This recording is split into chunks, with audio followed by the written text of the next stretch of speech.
Look at this motley crew of people here. This holy trinity: Kenny Mayne, Cooper Manning, and what I just learned, the nickname, the Bomber. Brian Baumgartner. I don't know if anyone calls him the Bomber. I just overheard, I was eavesdropping Cooper Manning and Kenny Mayne talking, and they started to call him the Bomber. So, Cooper, is that real? I know you guys have a Smartless podcast, the world's most entertaining golf podcast. Is he indeed the Bomber? Does he know that he's the Bomber, Cooper?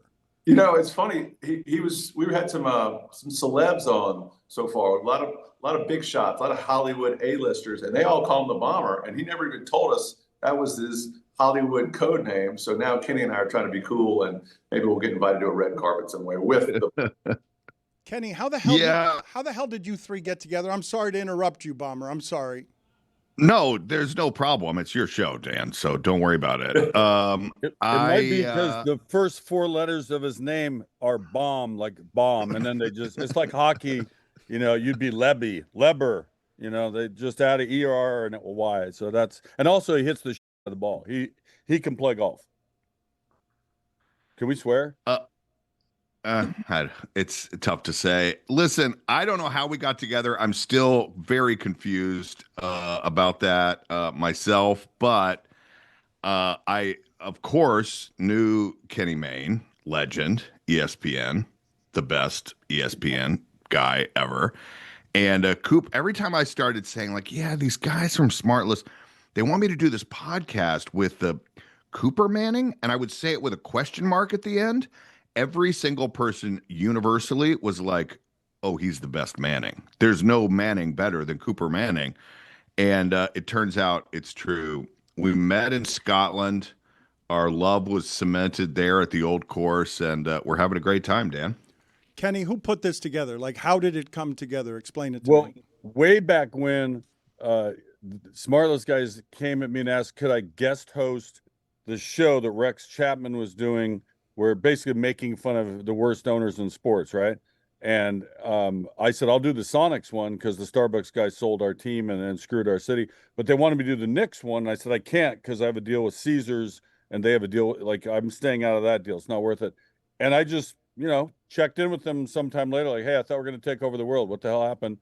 And they started throwing around this idea about a golf thing. How the hell they talked these two guys into it is beyond me. But I'm glad they did because like Brian was saying, we knew each other from afar. I knew Cooper a little bit already, and we all got on pretty quick. We met in Scotland to start our relationship and shoot videos and promote it and do interviews, and we've had fun ever since. The Mannings are funny, and I see the way Cooper looks at you, Ken, and he looks at you the way that I look at you, and the way a whole lot of people who loved your Sports Center look at you. He's delighted by you. I'm delighted by your backgrounds, and I feel like the Bomber might have some envy about what it is that the two of you have behind you, and he's in this antiseptic studio that he looks like he's been stuffed into. Here's what I was thinking. I got on a little late. I don't know what it looks like to the rest of you. It looks like laundry hung behind Cooper. That's what it seems. Maybe it's a piece of art. That's a fake background by Kenny for sure. No, it isn't. For sure. Yeah. Oh, okay. Maybe it's not. Yeah. Fine. I just would rather be Dan, outside. I actually work all the time for a living. These guys are just sporadic. Only when they get me to work with them do they work. That's what happens. It's pretty accurate. Dan, do you want to be our fourth? I mean, do you want to be our fourth? We're looking for a fourth. I'm a terrible golfer. You guys, this is part of the theme that you guys are doing, though, right? Where you're looking for a fourth because you've got the threesome. We're on a constant quest to find a fourth. And people, surprisingly enough, people are lined up out the door wanting to be our fourth. But we say no a lot, and it's an elite select group, and we're having folks on that like to play golf, that like to talk about golf, that love golf, that hate golf, that want to have fun with it. We're not talking about grip pressure and alignment sticks. We're talking about stories, fun, dream foursomes, pet peeves, you name it. Plus, Dan, I think it's really just the Smartless guys. They're setting us up in the succession. When they go away, they're going to not do this they need other people to step in. They're grooming us for that. And I'm honored by the selection. So thank you to all the Smartless guys.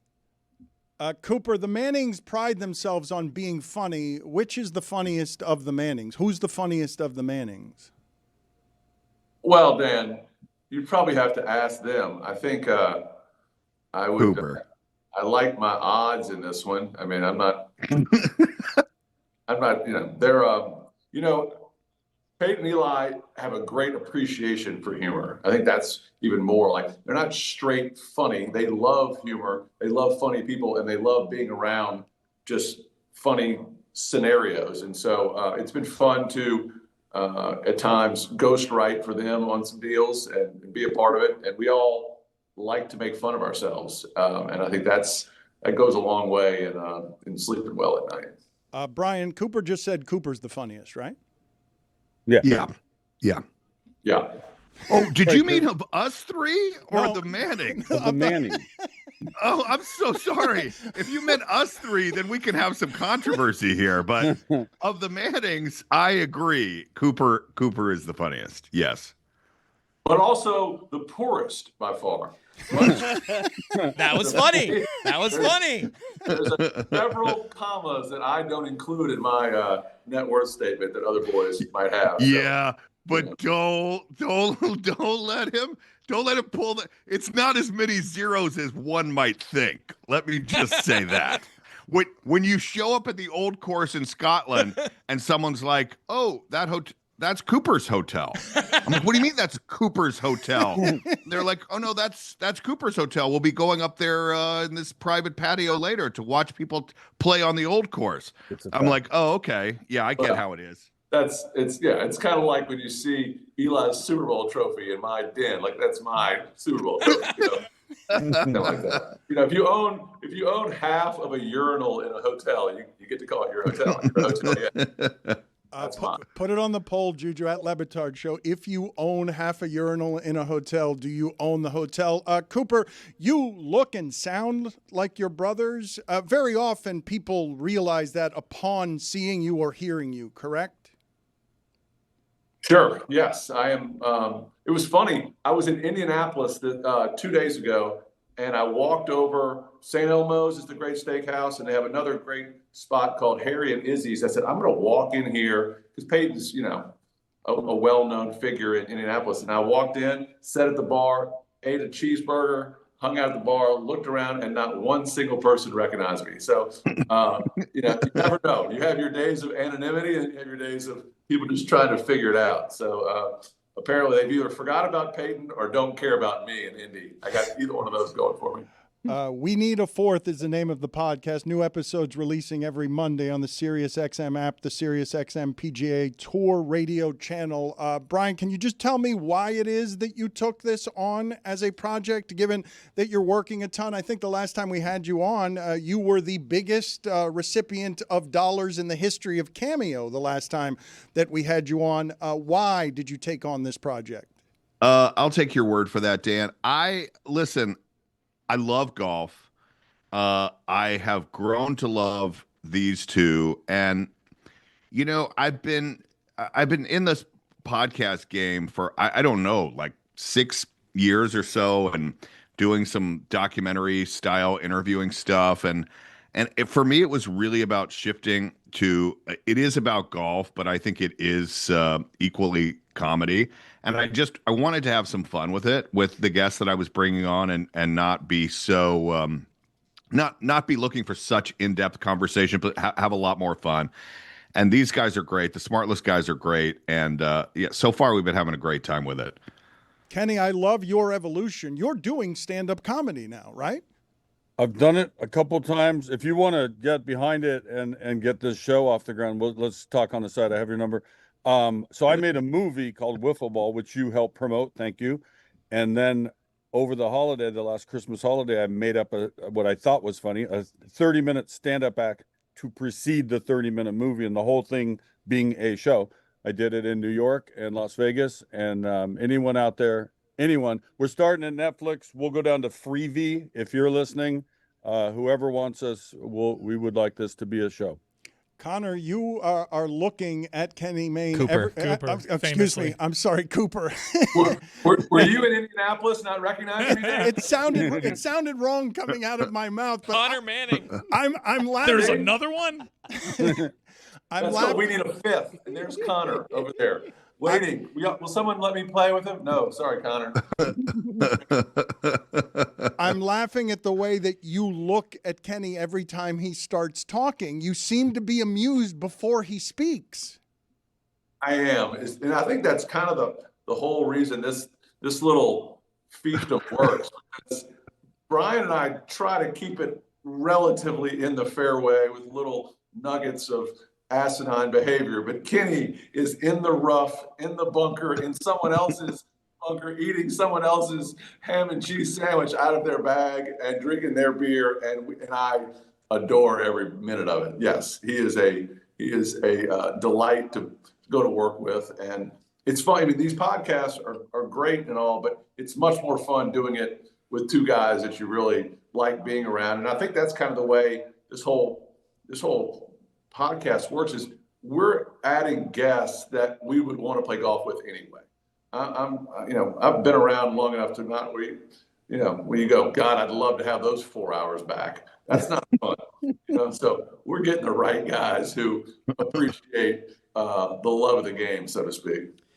Cooper, how much of your regular day is consumed with anything surrounding your son, from reading things or watching clips or just thinking about Texas football? I watch nothing. I read nothing, which is liberating. And I go to the games and just be a regular dad. How does this work with Kenny and Brian in terms of watching Texas football? Do you have any sort of investment in Texas football now, Brian? That is such an interesting question, because we started this, we were, spoiler, I don't know if you know how the business works, Dan, but, we pre-taped a lot of these. All right. We've been working on it for a few months. And I'm a big University of Georgia fan. And I started because we have this relationship where we all rib each other, and I was ribbing him about Texas and, we're going to kick your ass this year. And I can't wait to be at the game in Athens and November 16th. And now I've gotten to know him, and I've gotten to really like him. And now I'm like, God, this is his son. What am I doing? This is weird. This is now my friend's son who's playing his balls off and playing for his life. And now what am I doing? And let me be clear. I'm still going to root for the University of Georgia, but I now I'm also rooting for them a little bit. It's funny, Dan, as you get older and you start to know people, you really, it's challenging to be loyal to a certain team. I mean, you meet guys and you pull for them, whether it's basketball or any sport. I grew up a Saints fan, but then you meet a good guy and he's all of a sudden, like Daniel Jones is a great kid. He had a tough time in Giants. I'm rooting the heck out of him in Indy, and it's just, you follow good coaches, you follow good people. And, I admire the folks who are just hardcore. They love their team. I don't care if, Saddam Hussein is calling plays. I'm pulling for him with all I got. That's not the way I'm lined up. I'm pulling for good dudes. Cooper, last year you made headlines, intentionally or unintentionally, when Texas was taking on Oklahoma. And the headlines were really your hat, which some would describe as a bit much or ridiculous. Where did you buy this hat? How do you travel with this hat? It seems like you can't even see around the front of it. Yes.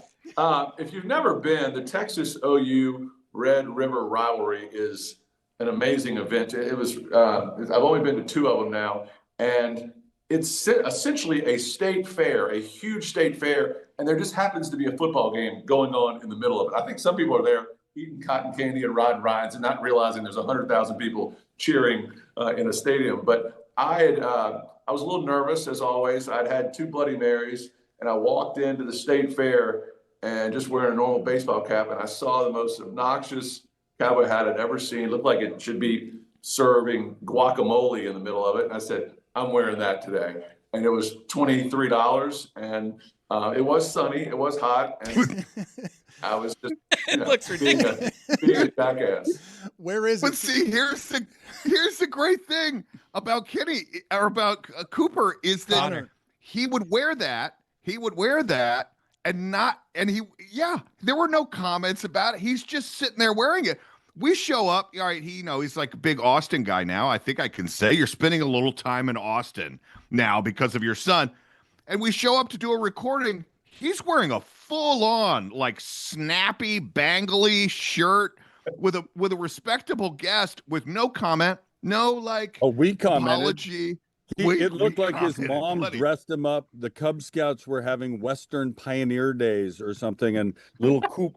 Do you have the shirt to show us, Coop? Can you pull it out? Because it was no, he's in someone's laundry room. I mean, I had a little internet panic this morning. It was out, so I had to get in a car and I broke into a friend's house. That's where I'm in. I'm literally, if I'm arrested in mid-show, it's because I broke it in the alarm. I don't know how to fix it. It's just Dan, can I just say the whole relationship, and we really do get along well. But I'd met Cooper a few times and worked with him.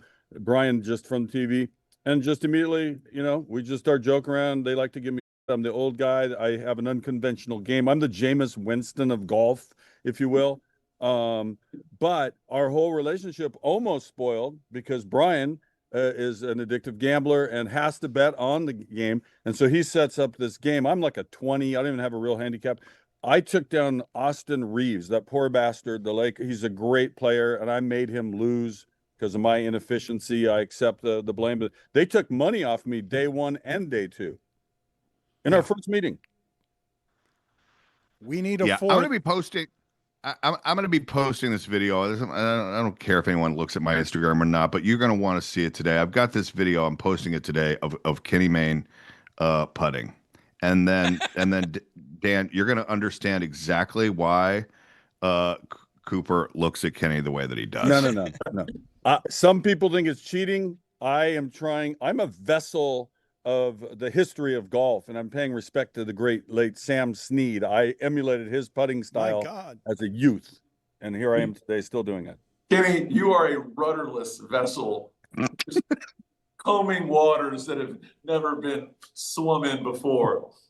Hey, Dan, can I take the Bills on the Eliminator? Because I'm doing my forum right now. We got a tournament on Wednesdays. You guys are dead down there, right?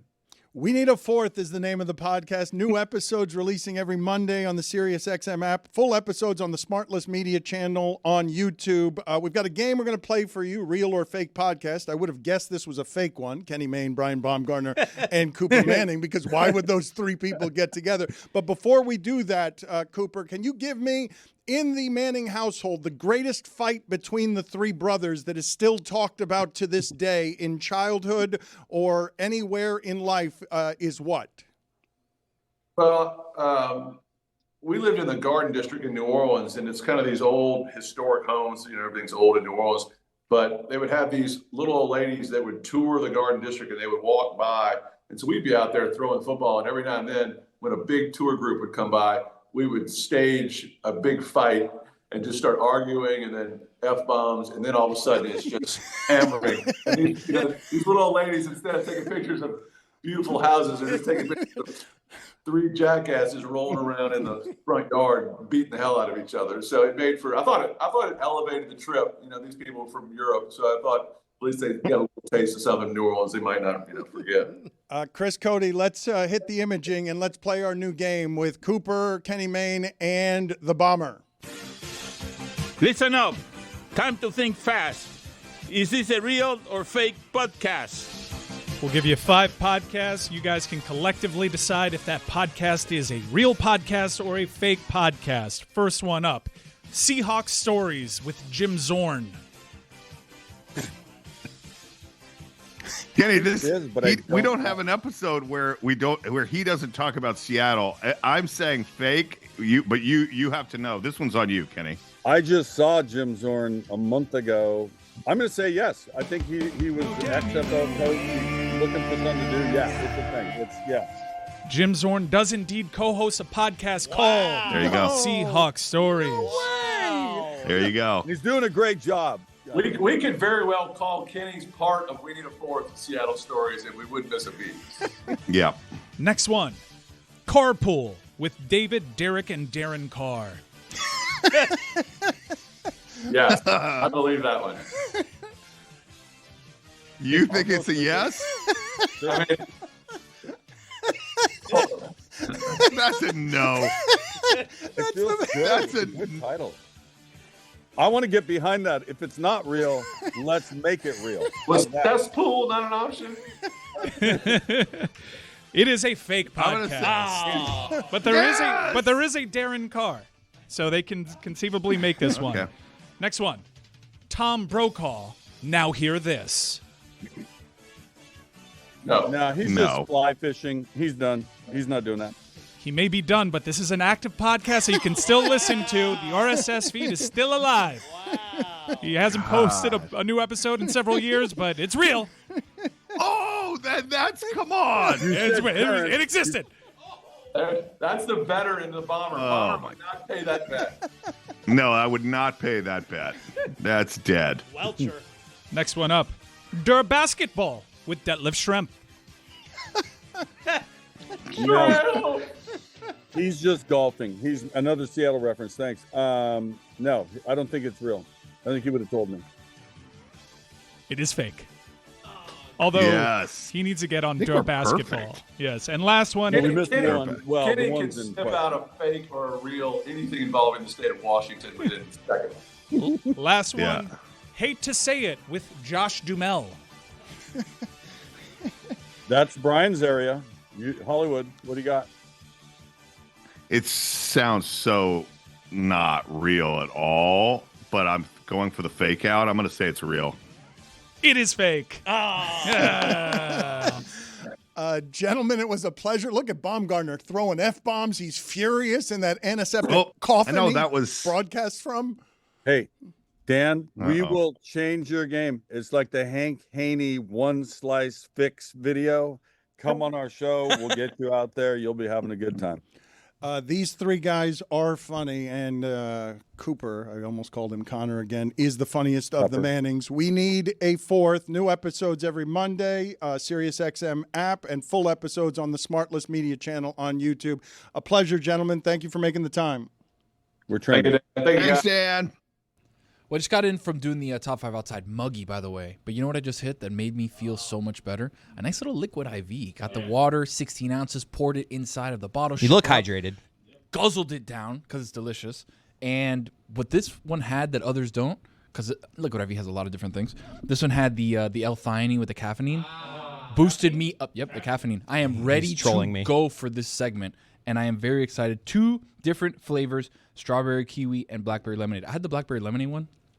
Delicious. So good. So wherever I go, I keep one in my car, in my bag, have it always ready just in case I'm thirsty, and this one hydrates me really well. And this show is sponsored by Liquid IV. Don't let the grind drain you. Ditch the glitch with 0 sugar and 0 crash from Liquid IV. Tear, pour, live more. Go to liquidiv.com and get 20% off your first order with code Dan at checkout. That's 20% off your first order with code Dan at liquidiv.com. Jessica's going to join us here to talk some college football. Zaslow is going to be, you're going to be game day. You don't have to travel this week. Yeah, I'm excited. I'm here. We got college football campus tour for ESPN Radio. We're going to be broadcasting from our Airstream from Fan Zone, which is on the stadium grounds on Saturday morning. So not a campus tour. I don't know if you understand, but the stadium is not on campus. You ever been to University of Miami? Yeah, I don't understand what a campus tour like implies. I don't know if you understand the implication of a campus For someone tour. who lives in Miami, it sounds like you don't have a clue. Campus. Have you ever watched a football game? Campus. Okay, very good. Tony, before we get to Jessica, I've been hearing that a parlay came to you on the way to work. Dan, some things you think about, right? We're building up parlays. You're like, oh, yeah, Mike Evans over 50.5. You do all these different things. And then sometimes things just get dropped into your lap. This was an incredible story of things dropping into my lap divinely, may I add, okay? So I'm heading over to the Metro Rail. Metro Rail's already rolling in. I have to run up the stairs, which is obviously embarrassing, running after the stairs. Top we talked three. about yesterday. Yeah, I think it was Top number 3. 2. It was number 2. Running up the stairs. Hold on. The door's closing. I'm running in, embarrassingly. Put my arm in. I'm able to open the doors. I get in, right? But the problem is that cart, packed. It's like 1,000 people in that cart, so I'm standing. So I look over to the cart next to me. That one's got an empty seat. So I get out of that cart at the next stop, and I roll over to the next one, find my seat, sit down kind of midway. I'm on my phone checking, scores, checking news, checking Twitter, and then I just feel this phone be kind of like put to my face. So I have my headphones on. I'm not paying attention. I kind of look over, and then it's this lady she's like, "Hey, can you check this for me?" And I'm like, "Check this for you." So I kind of like zoom in on what she's asking me to check on. Let's put it up on the screen. It was a parlay that she built. She's like, "This is my first bet ever. Can you check it out for me?" And I'm like, "You just give off parlay." And I'm like, yeah, I'll check it out for you. And I look at it, I'm like, Bill's money line, okay. I think the 20.5 is probably 30.5. She probably missed someone making their first bet ever Zaz. is putting together a 5-leg parlay. Yes. So The story's made up. Okay. Roy is like writing down these bets right now. It's a good parlay. Dan, all of a sudden I look, I'm like, Josh Down over 1.5. I'm like, okay. James Cook over 48.5 rushing yards. I'm like, okay. Dalton Kincaid over 20.5 receiving yards. I'm like, damn, this is actually pretty good. I'm like, yeah, this looks good. She's like, should I singles bet it or should I all parlay it together? And I was like, this is your first bet? She's like, yeah. And I'm like, all right, It's parlay the degenerate you're talking to. Yeah, this I want that to go on the screen again. Put it back on the screen. Billy and I is want skeptical. You to zoom out. Billy is okay, he making can be faces. skeptical. He as much as doesn't wants. believe this story. Doesn't That's believe fine. any of it. Zoom out on this picture, please. Zoom out on this picture. Keep going. Yeah, Keep going. It seems like it's real. Keep going. I need more. I don't think that's all you got. That's okay, all they okay. got. Yeah. So you took a picture of your phone. Is that my hand? No. I don't know. It's hard to tell. Tough to tell. Yeah. Tough That's to tell. not his hand. That's not his hand. It's Let me see your hand. Turn it around. It's tough to tell. Put a also, phone in it. Also, not my phone. That looks like it. Does could be this? your hand. Let me does see this- the crevice between your Does thumb and this the story rest of your hand. come complete with an ending? The ending is I put the bet in myself because I was like, this is no way that I'm not being given this parlay, looking at it for a first time, and it's like, yeah, this is actually pretty It's a good. good parlay. Boom, I'm locking it in. Jessica, how do you feel and welcome? How do you feel about game day being in Miami, Zaslow being in the fan zone that's not Hell a campus? yeah. Well, let me ask you guys this first. Do you guys think Florida is a good football team? Not really. Then there's your answer, Dan. It's a game against it's a good football team versus a not good football team when there's a lot of games that are probably going to be a couple good football teams. Indiana, Illinois, hello. Oh, but you can't send game day to Indiana, Illinois when you've got Miami in the top 5. It's a fair criticism, and a lot of people are heated about this. And I think Jess is speaking to something. I don't think Florida is as bad as other people say. They have 2 losses. They lost at what became a ranked team. I know USF is now others receiving votes. Well, because the they other got option beat have been Norman. soundly. Utah, Texas Tech. Utah, Texas Hello. Tech, Big Noon is at. They've already done the double up on Big Noon. So I think the argument against it should probably be Illinois, Indiana, but they've already done that. And if they want to go back-to-back years with Kirk Cignetti not being pressed on his non-conference schedule, Tulane, Ole Miss, anyone? Get outta I mean, here there's with- a lot. get There's outta a here lot with of good games. get outta There's a here lot, with and that Tulane, one's Ole on Miss. ESPN too. I think You Why? also have FSU Miami in a couple weeks that you could have done if you wanted Miami. True. Well, if you wanted Miami, your only opportunity to come to Miami is this one, probably. Like, you can go to Tallahassee, which, as we know, is the absolute worst. We'll see if they're actually there in a couple of weeks. But they wanted some novelty. They wanted a different look. This is I've done my own reporting on this because it doesn't really make sense. There are ranked versus ranked matchups out there. Miami, I can tell you Miami was always at the top of their list. Yes, and if there's a team to blame for this, it's probably South Carolina getting smashed at home by Diego Pavia that kind of took Mizzou, South Carolina off the table. Jess, how do you feel about Diego Pavia? I think he's the front runner for the September Heisman this year, Dan. There's a lot of SEC quarterbacks so far this season that have disappointed us. Garrett Nussmeier, Lenora Sellers, obviously he's dealing with injury too. DJ Lagway, Arch, of course, who was actually the front runner for the real Heisman, and that probably is no longer the case. Diego Pavia, as expected, just having a tremendous season, and now he is petitioning once again for another season of eligibility. That's not exactly what's happening. What's happening is that he went to JUCO, and so they had an injunction that allowed him to play this season. But apparently his attorney was also arguing that the 4-year eligibility rule is anti-competitive. So anyways, that's a whole side tangent about Diego Pavia, but he's playing really well. Through 2 games this season was, I think, the best quarterback via passer rating in college football. And then, of course, they beat South Carolina this past weekend by a lot of points. South Carolina had to play without Lenora Sellers in the second half, but he's not only a great passer, Dan, not only an exciting quarterback, but you'll see him lay someone out with the block here and there, and it's probably not good for long-term health and security, but it is awesome to watch your quarterback just go out there and bam, first down. Yeah. Jess, why are you broadcasting live from like the haunted mansion? It seems like. Is there a dungeon behind what's that up door? with that door? Wouldn't you like to know? This actually is the door. This is the transfer portal. This is the portal that players go in and out of when they transfer. Reporting live from the transfer portal. There is something about that door. What is that material? It looks like something you'd find in a castle. Yes, can you open that door and look for Jeremiah Smith? I will do that. It's actually leather, Dan. The door is leather. Lehman found this door at a salvage yard somewhere in Upper Manhattan, and it was allegedly from a church. But it does have a peephole, which does beg the question, was it really from a church or was it from a house of ill repute? I'm not sure if we'll ever know. It's a good door, though. It's a fine be either, honestly. door. It could be. You were making some faces while Mike was talking, and I don't know which was the thing that you were objecting to. She tends to do that with me. I do, Mike, and I also am very expressive in general, so it's not just you. I make faces at everyone, but I received a text message while you were talking. I won't say who it's from.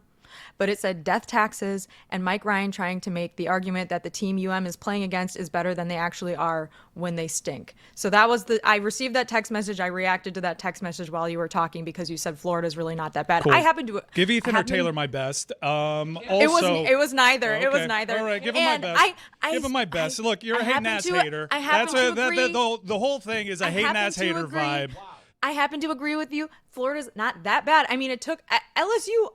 The whole Florida LSU debacle, and I missed most of it because I was at the Notre Dame Texas A&M game, but Florida threw 5 picks and LSU still almost didn't pull that one off. I think that goes to show Florida's defense is fairly legit. DJ Lagway just can't throw 5 interceptions in a football game, and it's unclear if that's something he will get better at not doing at this point in the season. But yes, Mike, I wasn't making a face at you. I was making a face at the text message. I'm sorry. Let's see what her reaction is to a couple of press conference sounds we've played the last couple of days. Let's begin with Brian Kelly. He has since apologized for this. Let's get Jess's take on this sound. What are you seeing with your offense? Stop. Really? Is that the first question? We won the game 20-10. Try another question. What do you want me to tell you? I just laid it out for you. We played the game to win the game. We played the game to win the game. All right. How about third down then? What is going on with third down? It's one game. Last game, we were great on third down. You're looking at this from the wrong perspective. LSU won the football game. Won the game. I don't know what you want from me. What do you want? You want us to win 70-0 against Florida to keep you happy? No, I think people want to know why you can't run the ball, quite honestly. We can run the ball. Did you see the last play of the game? That's all you need. You just need one. There's a ridiculous questions. And I'm getting tired of it. That football team just worked their tail off to get an SEC win, and you want to know what's wrong. You know what? You're spoiled. You're spoiled. This team is 17-1 at night. 17-1. Give them some respect. How about that? Give them some respect instead of micro-analyzing every little thing. This is ridiculous. For a group of seasoned reporters, that kind of question is so out of line. I do want to state LSU's EPA per rush against Florida, according to GameOnPaper.com, minus 0.49. That is in the 1 percentile for that statistic. This is ridiculous. I think generally I get what he's saying, and he's right. When you play good football teams, and Florida, like we're debating currently, maybe is not that good of a football team, but when you play potentially good football teams, you really do only need a couple of plays. You don't need to run the ball well the whole game. So I think he's trying to defend his team there and say, like, they did enough to win, and that's what should matter. The other point of that is that reporters are not coming into the press room to congratulate you and tell you what a good job you did the whole time.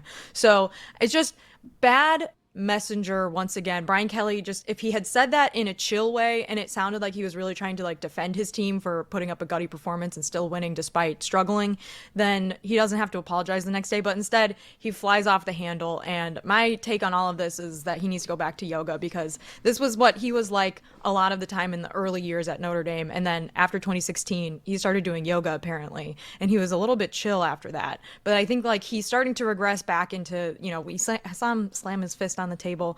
He's going back into like purple face Brian Kelly vibes, and it's not a good place for him to be. I don't know what you want from me. Brian Kelly doing yoga is a funny visual. Put it on the poll, Yeah. please.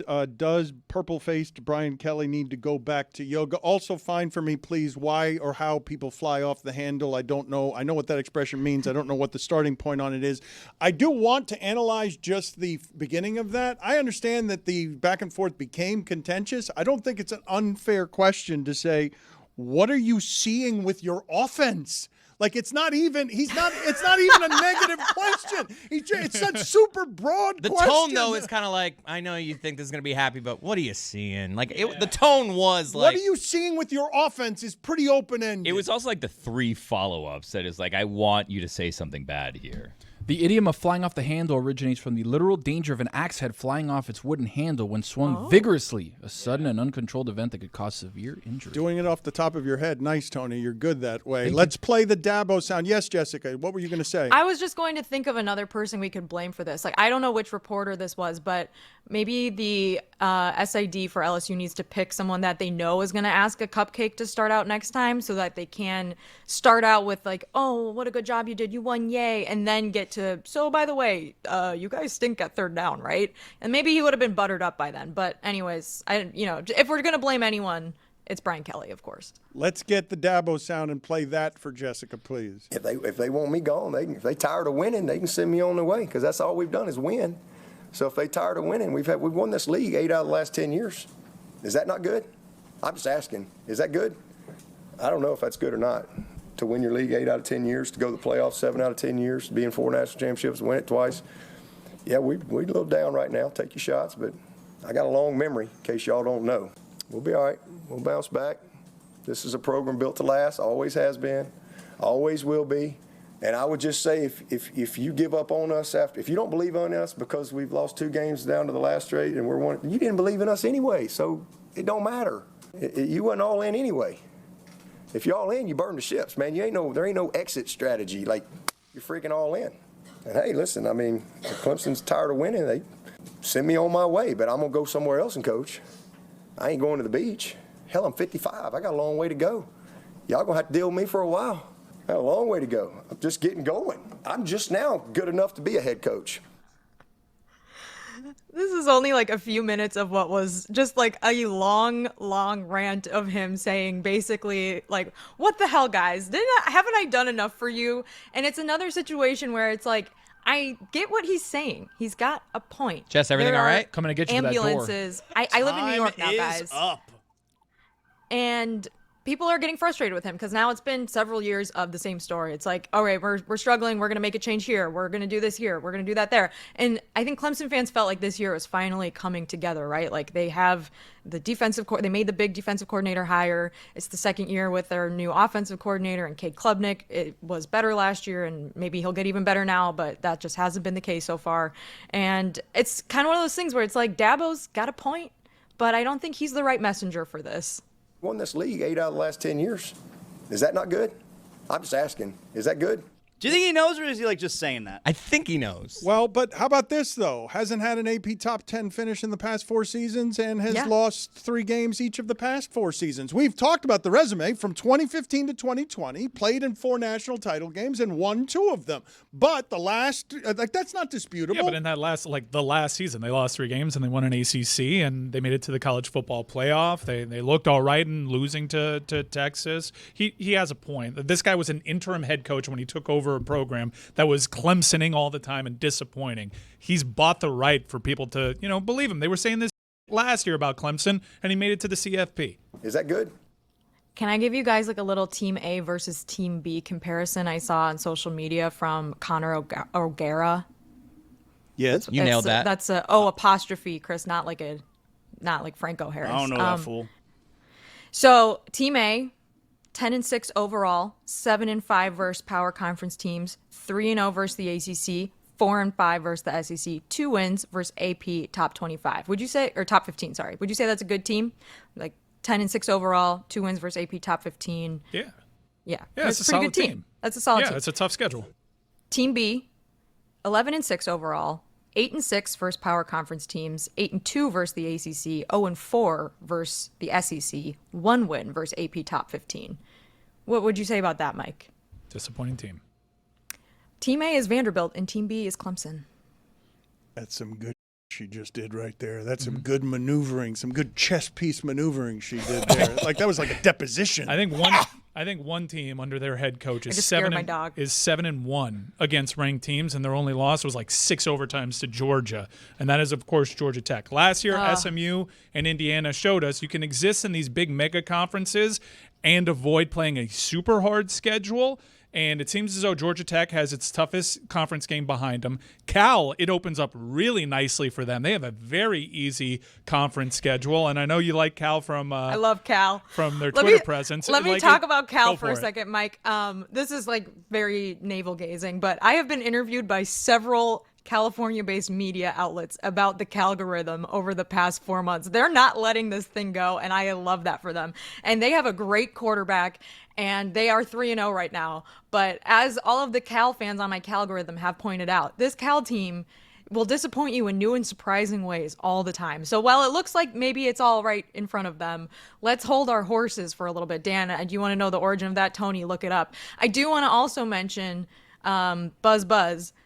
Haynes King is unbelievable. And if that is something that they can sustain over the course of the season, because he missed a couple games last year because of health reasons, I do really like Georgia Tech. And that's a well-coached team and a team that is very exciting to watch. Give us some fresh outrage. Anything on the AP poll, anything that you've got for us that is just freshly baked Jessica outrage?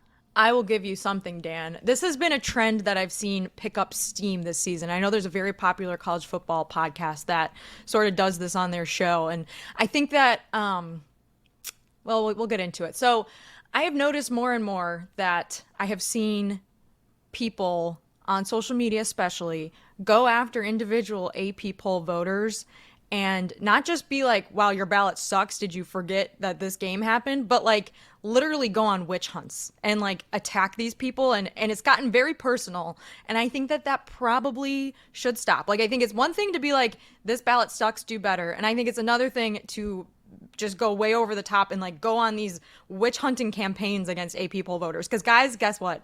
The AP poll doesn't choose the national champion anymore. It matters. It doesn't choose who's in the playoffs. It matters less and less. It's an interesting thing. It's a data point, but we don't have to like kill people over the AP poll if they have a bad ballot. Some people just, you know, they are on a beat. Like if you've ever been someone whose job is to go to a college football game for a living and be a media member like on a specific beat, it is very hard to watch the other 75 games happening that day. And then they have to turn in their ballots like right away, right at the end of all of the action. I think it's like due early Sunday morning and then it comes out. So I empathize because some people do miss things and they screw it up. And I've seen voters like double down when they've been called out. And it has made me a little cringe a little bit. But I just think like as a fan, I'm not going to go after someone because they had Notre Dame ranked 10th after this week because they might have just made a mistake. And if not, it doesn't really matter because there's a ton of other voters that had Notre Dame way lower. So it's going to be okay. To your point, they're going at these AP voters for very clearly not watching the games. I mean, there were some ballots that had Florida ranked 10th and USF unranked after USF beat Florida. But the coaches don't watch the games either. Like if your main central point of attack is you're not watching the games, like there's no way the coaches watch the games.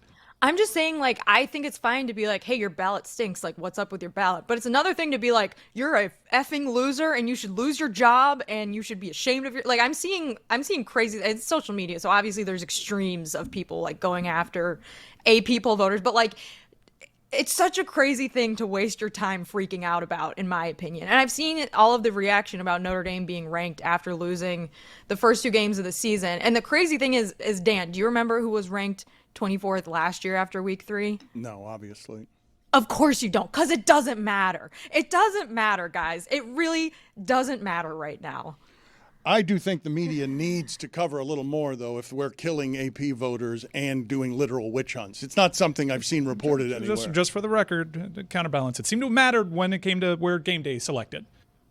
Well, that I'm not talking about rankings. I'm talking about my own eyes. I've watched Florida play 3 games now, and they're just haven't been very good. It was Illinois. What was Illinois? It should have been the choice. Ranked Illinois. 24th last year after week 3. Oh, wow. Oh, really? Yeah. Oh, okay. Interesting. Thanks, Billy. Sustained. That's interesting. Well, let's talk about Illinois and Indiana. That's the first. Sorry, I was trying to hit the Wild Billy Wednesday sound, and I hit the wrong sound. We're out of time, Jessica. Thank you for being on. We'll talk. Let me give you my stat. Getting All right. time again. Finish us First off. ranked matchup between Indiana and Illinois since 1950, I believe. I mean, come on, that's electric. Go Midwest. Hey, folks, it's Mike Ryan, and it's also football season. That's right. Things just kicked off. I celebrated a big dub with my friends and my trusty Miller Lite right there beside me because Miller Time is the secret ingredient to football time. Miller Time makes everything a good time. I love Miller Lite. You know why? Because Miller Lite is brewed for flavor with simple ingredients, rich toffee notes, and that iconic golden color. And here's a kicker, folks. In its 50th year of existing, it's just 96 calories and 3.2 carbs per 12 ounces. The original light beer since 1975 and still hidden 5 decades later. Whether you're at the game or at your home on your couch with your friends, put out a nice little cold cooler of Miller Lite and make sure the drinks keep coming because it is football time and you want that beer that hits different. Miller Lite, great taste, 96 calories. Go to MillerLite.com/Dan to find delivery options near you, or you can pick up some Miller Lite pretty much anywhere they sell beer. It's Miller time. Celebrate responsibly. Miller Brewing Company, Milwaukee, Wisconsin, 96 calories and 3.2 carbs per 12 ounces. We'll get to Juju here in a second. I urge you to check out the chemistry that he has with Trista DLS Hoops. We'll talk about that in a second as well. Before, $5, Juju, for a fine right off the top. $5 for your microphone behavior. Mike and Chris Cody, what can you tell me about your Cyclones? What can I tell you about that, honestly? What can I not tell you? Because everything's happening at the High Life Fronton right now. It's the best team we've had in years. I smell it again. It looks different on the Fronton right now. The team 1-1 right now? No, we're 1-1-1, you dick. That's We had 3 matches in 6 days. 3 matches in 6 days. We got stronger each and every match. We lost the first one. We had a difficult injury to Bueno that absolutely hurt our chances. What do? Robin, you come in. We battled back from 2 matches down, and on Friday, magical night at the Fronton, one of the most electric crowds in the history of the world's fastest game. We secure a draw. And last night at the Magic City Fronton, the Cyclones dominate the Chargers 5-1 on the day. That's a football team. He's right. Unda is a revelation. He is. It has to look a certain way. Put it on the poll. We have said that from day one. And it's starting to look a certain way around the Cyclones. Smell a certain way, too? Smell a certain way? We smell a certain way. The Fronton was rocking on Friday night, Dan. If you were only there. Best draw in highlight history. It does smell like cigarettes. It was our 2017 Notre Dame game. Wow. Everybody left with a smile on their face. You never would have thought to have seen so many smiles leaving a draw in your entire life, but that's what we delivered on. It was electric, and we dominated the Chargers. We are top of the table. Now, it could be because we've played the most games. Again, 3 matches in 6 days. That's crazy. But we are top of the league right now. We might have Unda on the show. Put it on the poll, please, Juju, when you get a moment. Is Unda a revelation? The Unda taker! What do we have going on at LeBatardAF.com? Juju has his own styles that we are putting up there. What do we have, Juju, that you're excited about over there? Yes, sir. I made a shirt celebrating one of the most iconic sayings that we've had around here in a while. You feel me? For my brother Zaslow, welcome to the family. Thai food shirts are now available at LeBatardAF.com. Grab you one ASAP. Wow. Juju makes some cool, stylish stuff. Check it out at LeBatardAF.com. The Seattle Storm last night, Juju, season-saving, and I didn't think that Vegas was something that can be stopped by anybody. Right. They came together like the Avengers last night. Erica Wheeler, Neka Gumagay, Gabby Williams, Skylar Diggins in the clutch to give Vegas their first loss in 17 games. Now they got to go back to Vegas and win a must-win to go to the semifinals. You never know. Juju, Paige Beckers, that's a no-brainer right there, yes? Yeah, absolutely. I think the vote was 70-2 from her and Sonia Citron on Rookie of the Year. She deserves it. Even on that terrible team, dare I say, she shined every single game you saw her this year. She deserves the Rookie of the Year. Juju, it hurt you to say bad things about teams, right? You didn't even want to say terrible. They've got the worst record, do they not? Like they won 9 games. What about the 9 that they won? Why can't you just say they're terrible if they are indeed terrible? You just want to be so positive that you can't say the team that's won less than any team in the league is terrible. I think the Connecticut Sun, they lost more games than them, but I don't know. I try to lead with positivity in most cases. All right, let's do some positive stuff then with the polls and with Molly Kiram at First Take, because she leaves now after a while, and First Take obviously has been something for many years that stars the two men, and then there's a woman who's a moderator who has a hard time getting a word in edgewise, but that is not an easy job to do. What was your reaction to the news that she is leaving First Take? Right. It was pretty abrupt. It was a rumor that she would be leaving at the end of the year at first. And then overnight, she announced her immediate departure. And I just want to take hats off to her, salute, hats off literally, salute to her, man. Like, she had a great run. Hats off, everybody. Hats off. Everybody, hats off. You all got hats. Hats off to Molly. Let's go, all of us. There you go. Yes, Billy, sir. a reluctant hat remover. Yes, sir, man. Like, she sitting between those guys and those voices, man. She did her thing, man. Salute. I hope she does even bigger and better things in the future. Do you have anything for us football related? We cannot have any segment around here that does not have at least some football. What kind of football thoughts do you have for us today? Bruh, Keenan Allen, salute to the great guy he is, still doing it. Back with the Chargers, back scoring touchdowns. That last year in Chicago does not count. He called it. We got to respect it. But after the game, he was talking a little smack to the cameras, and then it revealed, you see this, bro, Dan? what is going on with his shoulders? It's disgusting. He has the shoulders of the demon from hell. What are those things? It's like Bowser's. I have never seen shoulders like that before. Have y'all? Ugh. Never. So what happens when you break something? Those are apparently his AC joints. He's should growing be down, right? Yeah, like inside. He's growing new parts of his body. That's what it looks like. What happens when you don't tip your AC repairman? Ugh. Hello. Is that just a broken part? What kind of injuries has Keenan Allen had that would make his shoulder look like that? To the audio audience, let's see if we can explain. It looks like the bone protruding from his shoulder is about an inch or maybe 2 inches of extra bone that is covered in skin. I'm with Juju, Bowser vibes. Yeah, he had some injuries last year, but generally over his career, Keenan Allen considered one of the healthy guys. Right. I don't know how this is functional. Like, salute to him, but I was weirded out, and I think America is always keeping him in our prayers from this point forward. Keenan Allen's a Hall of Famer, yes? I don't think so. Let me check the stats. I don't think so. I mean, that's a dominant receiver. He's certainly a Chargers Ring of Honor guy. person. Yeah. You don't put him in the Hall of Fame. Keenan Allen. He's close. He's close. Really a good player. He's certainly in the conversation of like most underrated receivers of his time. Pro Football Reference has him 55.52, 62nd all-time amongst receivers. Average wide receiver is 100.46. Yeah, I'm going no. I mean, that's a damn good career. But if you're over 50%, does that mean you're more likely to get in? Yeah, that's how percentages work. Yeah, but it's like still doesn't feel like it's still an F in school. 6,000-yard seasons for him.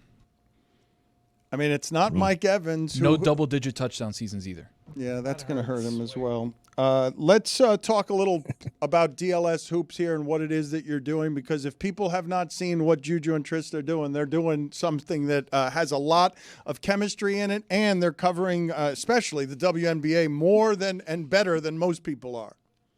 Yes, sir. With it being the playoffs as well, we're trying to put more of a foot forward effort with this thing. You know, I know the world hasn't necessarily caught on to the W like they want to, or we want them to, but we have to be the consistent motor that runs. You know, NBA season is around the corner, so we're going to be talking a lot of NBA.